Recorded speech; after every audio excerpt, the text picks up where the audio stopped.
नमस्कार दोस्तों, आप सभी का स्वागत है हमारे channel an institute for golden future के।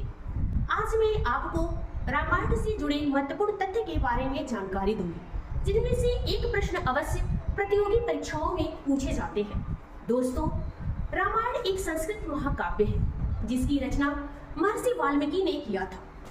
महर्षि वाल्मीकि को आदि कवि की संज्ञा दी जाती है। रामायण महाकाव्य में एक आदर्श पिता, आदर्श पुत्र, आदर्श पति, आदर्श पत्नी, आदर्श मित्र और आदर्श राजा के बारे में बताया गया है। रामायण भारतीय साहित्य के दो विशाल महाकाव्यों में से एक है। दूसरा है महाभारत, जिसकी रचना महर्षि कृष्णद्वैपायन वेद व्यास के द्वारा किया गया था। रामायण महाकाव्य में भगवान विष्णु के राम अवतार को दर्शाया गया है।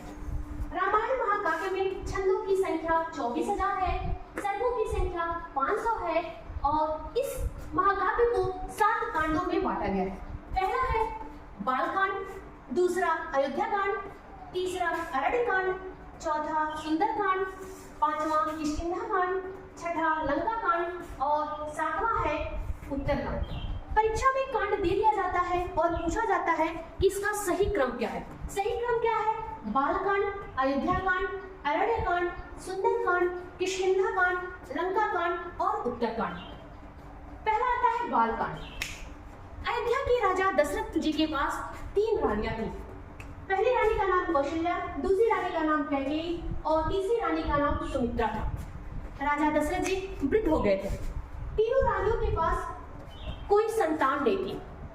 राजा दशरथ जी पुत्र रत्न की प्राप्ति के लिए एक यज्ञ कराए। यज्ञ के दौरान तीनों रानियों को पुत्र रत्न की प्राप्ति हुई। पहली रानी कौशल्या से राम, दूसरी रानी कैकेयी से भरत और तीसरी रानी सुमित्रा से लक्ष्मण और शत्रुघ्न पैदा हुए। बालकांड में भगवान राम के बाल्यावस्था के बारे में बताया गया है। दूसरा है अयोध्या कांड। भगवान राम के विवाह के कुछ समय पश्चात राजा दशरथ जी ने भगवान राम का राज्याभिषेक करना चाहा। जब यह बात कैकेयी की दासी मंथरा को पता चला, उन्होंने रानी कैकेयी की मति को फेर दिया। कहा जाता है विनाश काले विपरीत बुद्धि। इस बात को लेकर रानी कैकेयी को भवन चली जाती हैं। जब ये बात राजा दशरथ को पता चलता है, वो उन्हें मनाने के लिए वो भवन गए। बहुत मनाई, विनती की, लेकिन उन्होंने माना नहीं। उन्होंने हट कर लिया था और कहा हमें 2 वरदान दीजिए, एक भरत को राजगद्दी, दूसरा राम को 14 वर्ष का वनवास। ये कैसे हो सकता था? लेकिन उनके हट करने पर राजा दशरथ जी मान तो गए। भरत को राजगद्दी दे दिए, दूसरा राम को 14 वर्ष का वनवास। जब भगवान राम वन को जाने लगे, पुत्र वियोग में राजा दशरथ जी अपने प्राण को त्याग दिए। तीसरा है अरण्य कांड। जब भगवान राम वन को जा रहे थे तो पंचवटी में अपनी कुटी बनाई। वहां पर रावण की बहन शूर्पणखा ने भगवान राम पर मोहित होकर शादी का प्रस्ताव रखा। भगवान राम ने शूर्पणखा से कहा मेरी शादी तो हो गई है, आप लक्ष्मण के पास जाओ। लक्ष्मण जी उसकी बात से क्रोधित होकर उसके नाक कान को काट लिए। रावण अपनी बहन के अपमान का बदला लेने के लिए उन्होंने सीता हरण किया। अगला आता है आपका सुंदरकांड। सुंदरकांड में जो भगवान श्री राम के सबसे अच्छे सेवक थे हनुमान जी, उन्होंने सीता मैया का पता लगाने और मर्यादा पुरुषोत्तम श्री राम का संदेश सीता मैया के पास ले जाने का वर्णन किया गया है।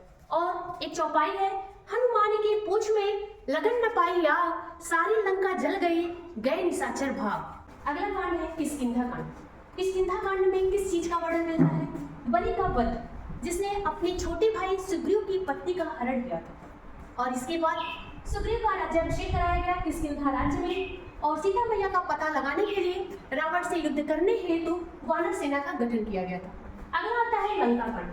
लंका कांड में समुद्र पर पुल बनाने का वर्णन किया गया है और लक्ष्मण और मेघनाथ के मध्य घोर या घमासान युद्ध हुआ है, इनका वर्णन किया है।